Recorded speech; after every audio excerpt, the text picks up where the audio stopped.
इसलिए संतों ने कहा कि पहले दया का, प्रेम का और धर्म का पालन करना सीखो। धर्म किसी नाम का नाम ले दिया, ये राधा स्वामी है, ये बुद्ध धर्म है, ये जैन धर्म है, ये सिख धर्म है, अरे ईसाई धर्म है, ये मुसलमान, ये धर्म नहीं है, ये तो फिरके बने हुए हैं।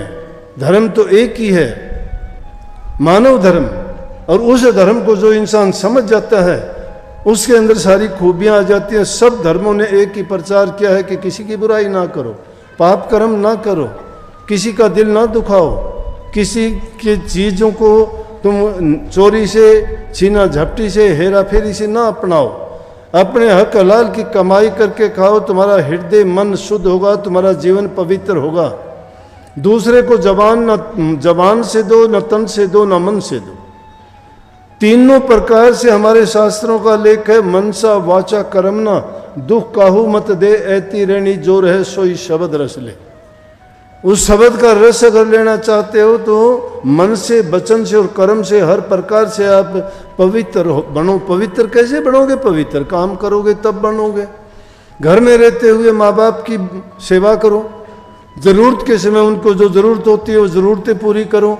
जब उनकी सहायता करते हो, मदद करते हो, प्यार से उनसे बात करते हो, उनका दुख दर्द तकलीफ और पीड़ा को पूछते हो तो वो कितने खुश होते हैं।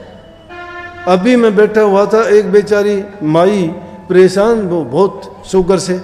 अब वो लड़कियां उसको कहने लगी जल्दी चल जल्दी चल। बोली भाई धक्के ना दो, मेरे से चला नहीं जाता, मैं शुगर की मारी पड़ी हूँ। अब उसकी पीड़ा तो वो समझती थी ना, उसमें बेचारी में चलने की हिम्मत नहीं। ये कहते हैं तू दौड़, वो कैसे दौड़ेगी? मैंने उसको देखा, पास बुलाया, बोला कि धक्के मारते मार, धक्के नहीं मारते। आपके दिल में पीड़ा है, दर्द है, इसलिए आप हाथ लगाना भी बर्दाश्त नहीं कर सकते, आपको धक्का लगता है। अगर आप खुश होते ना दिल से और आपको कोई हाथ लगाता तो मुड़ के आप उसको हंस के जवाब देती। तो इंसान के खुद के दिल में जब पीड़ा और दर्द होता है ना, वो दूसरे को सुख नहीं पहुंचा सकता। जो इंसान खुद सुखी होगा वो दूसरे को सुखी बना सकता है और उसको सुखी देखना भी चाहता है। इसीलिए ये सुख, ये खूबियां हमारे अंदर होंगी तभी वो खूबियां बाहर हम अपने इंद्रियों के द्वारा प्रकट करेंगे, चाहे वो ज्ञान इंद्रिय हो, चाहे हमारी कर्मेंद्रिय हो। वो शरीर के द्वारा किसी को सुख देते हो, चाहे मन के द्वारा हो, किसी के बारे में अच्छा सोचना, अच्छे ख्याल विचार रखना, या जबान के द्वारा अगर किसी से बात करते हैं तो उनसे अच्छा बोलना, अच्छा मीठा बर्ताव करना, ये इंसानी धर्म है, ये धर्म है।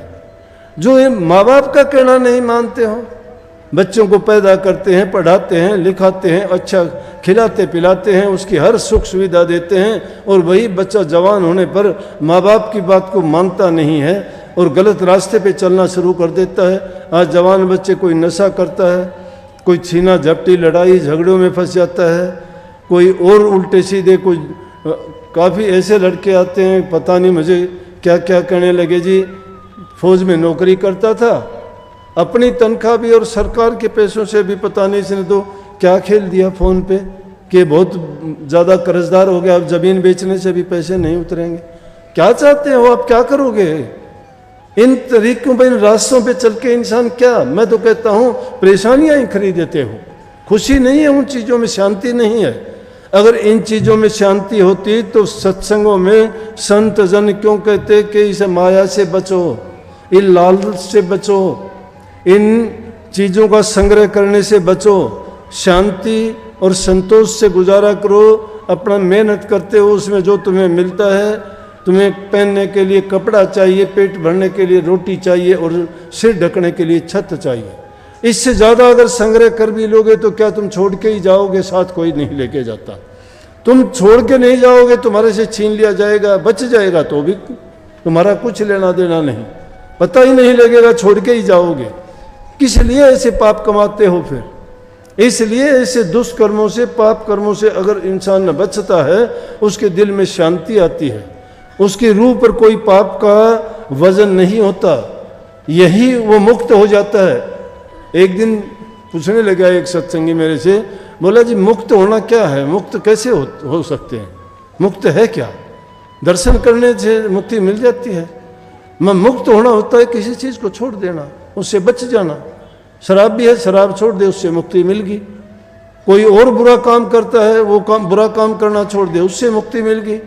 अब जन्म मरण के जो हम ये भरते हैं अपने कर्म का कर्ज, अगर हम अपने वो कर्म अच्छे कर लें और खोटे मंदे कर्म ना करके किसी की कर्जदार नहीं बने, तो संसार के लोगों से भी मुक्त हो जाएंगे।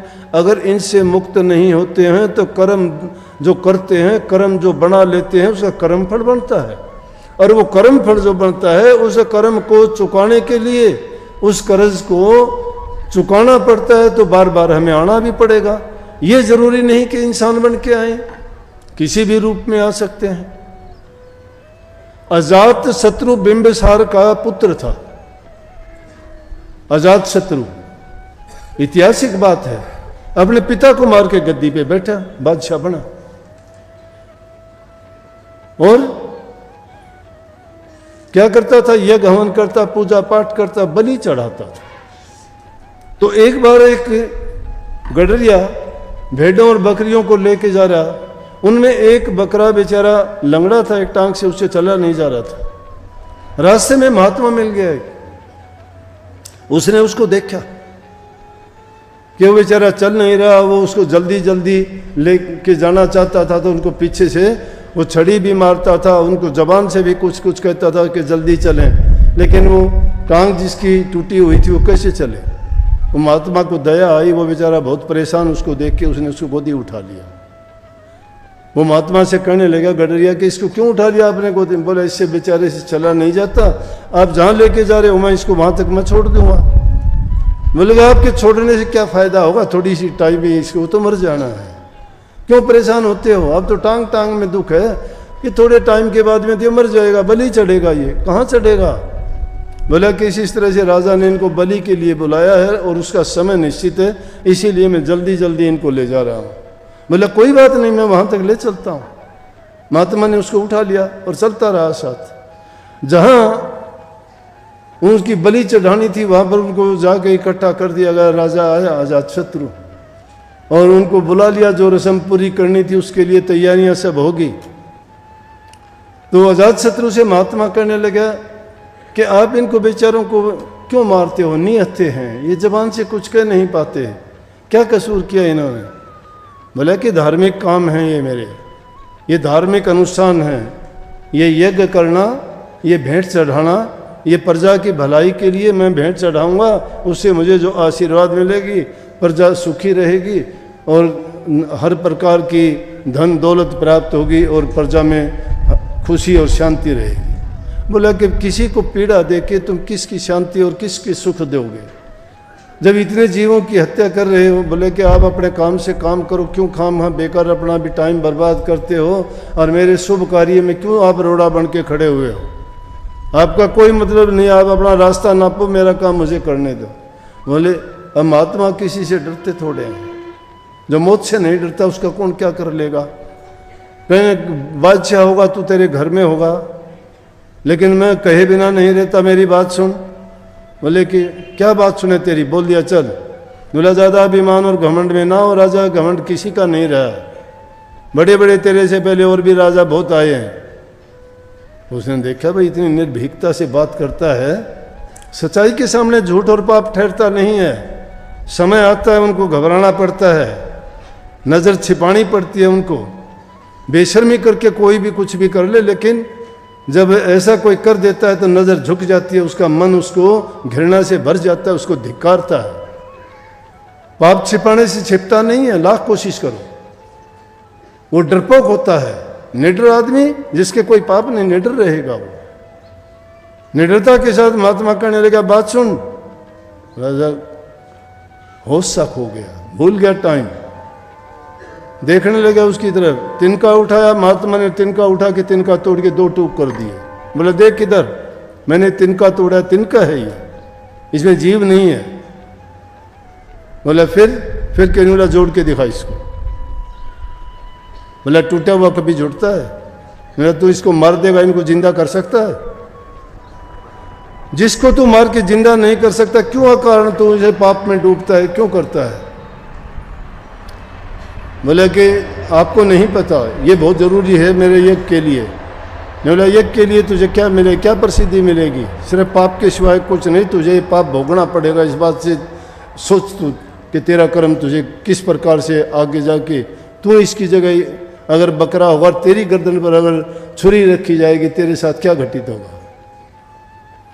राजा ने सोचा कि हाँ बात तो ठीक है, और उसी दिन से उसने वहीं पे महात्मा के पैर पकड़ लिए, कहने लगे कि आपने मेरी आंखें खोल दी। एक ही वचन ने जो हमेशा से ऐसे कर्म करता आता था, कितने जीवों को वो यज्ञ की बलि चढ़ाता था, बलि देता था कितने जीवों की, और एकदम उसका मन किसने बदल दिया, एक महापुरुष ने बदल दिया। उस अच्छी जबान और अच्छे वचन से, क्योंकि उन्होंने अपने दिल से जो नाम की कमाई की हुई थी, उसमें शक्ति होती है, उसमें ताकत होती है। संतों के वचन में ताकत होती है।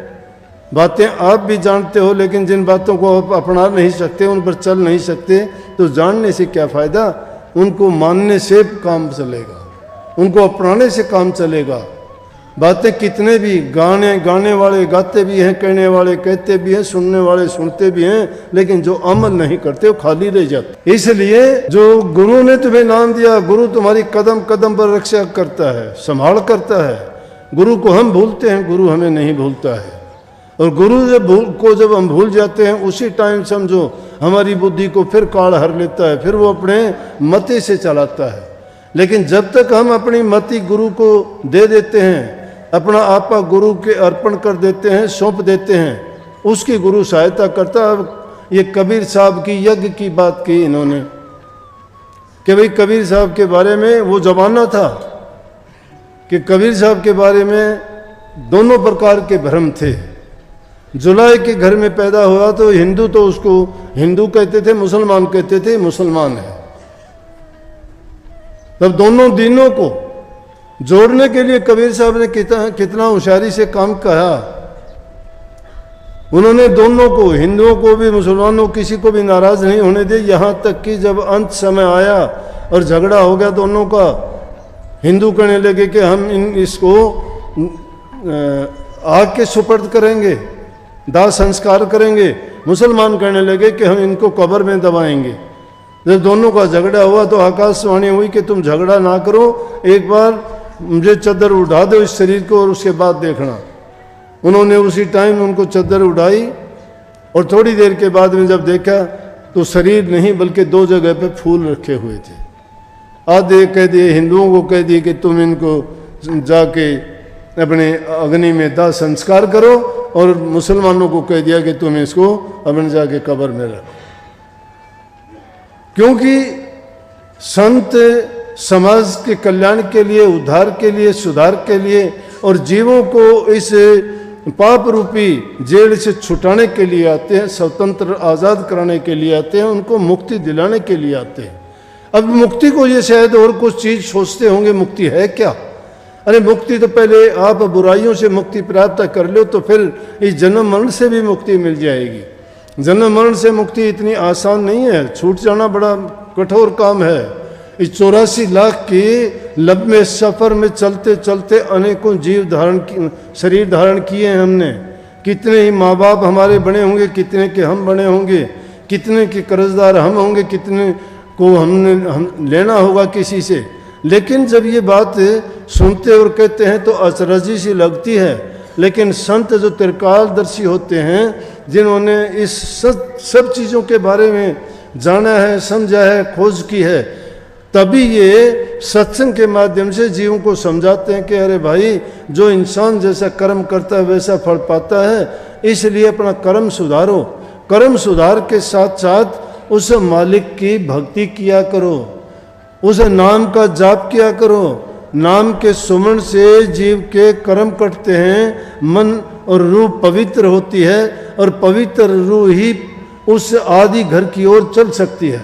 जब तक हमारे मन के अंदर ये मैल छिपे हुए हैं, और वो मन के मैल किससे? नाम रूपी साबुन से ही धोए जा सकते हैं। जब तक नाम रूपी साबुन का सुमरण नहीं किया जाता, मन रूपी दर्पण कभी साफ नहीं होगा। जब तक दर्पण मन का साफ नहीं होता, दीदार नहीं होगा।